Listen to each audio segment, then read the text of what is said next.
He answered a late-night call. It was close to 11:30 p.m. when Ethan Miller's phone rang.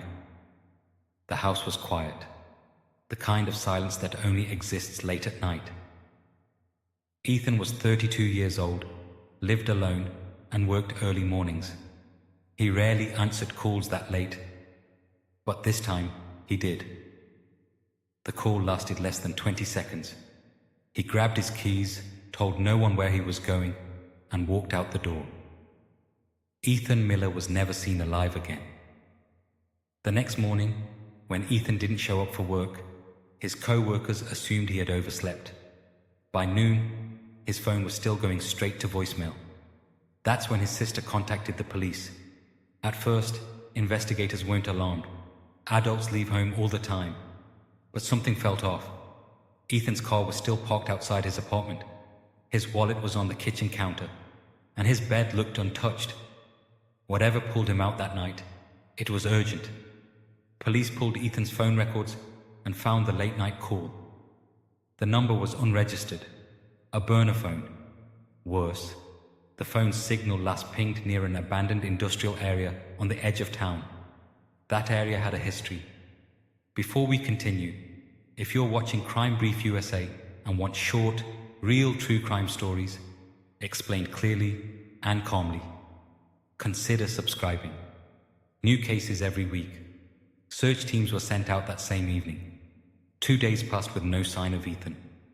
Then, a construction worker noticed something strange near a fenced-off warehouse. Disturbed dirt, covered loosely with debris. Police were called immediately. What they found confirmed everyone's worst fear. Ethan's body was buried shallow in the ground. There were no stab wounds, no gunshots, no signs of a struggle. But the autopsy revealed the cause of death: manual strangulation. This wasn't random. It was personal. Investigators focused on that phone call. Cell tower data revealed the burner phone had been used only twice.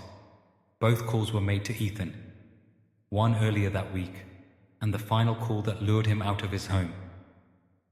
Surveillance footage from a nearby gas station showed Ethan walking alone just minutes after the call ended. He looked calm, unaware.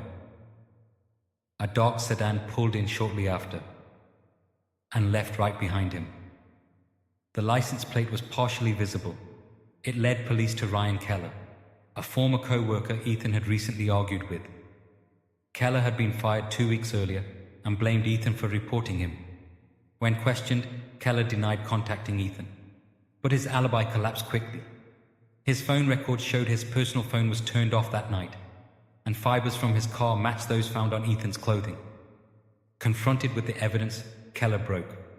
He admitted to buying a burner phone, calling Ethan late that night, and asking him to talk things out. When Ethan arrived, the argument escalated. Rage took over.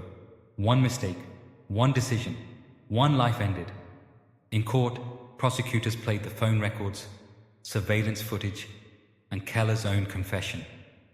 The jury deliberated for less than 2 hours. Ryan Keller was sentenced to life in prison without parole. Ethan Miller's family described him as quiet, reliable, and kind. A man who answered one phone call and paid for it with his life. Tonight, phones will ring across America. Most will mean nothing. But Ethan's case is a chilling reminder. Sometimes, the most dangerous moments begin with a single late-night call.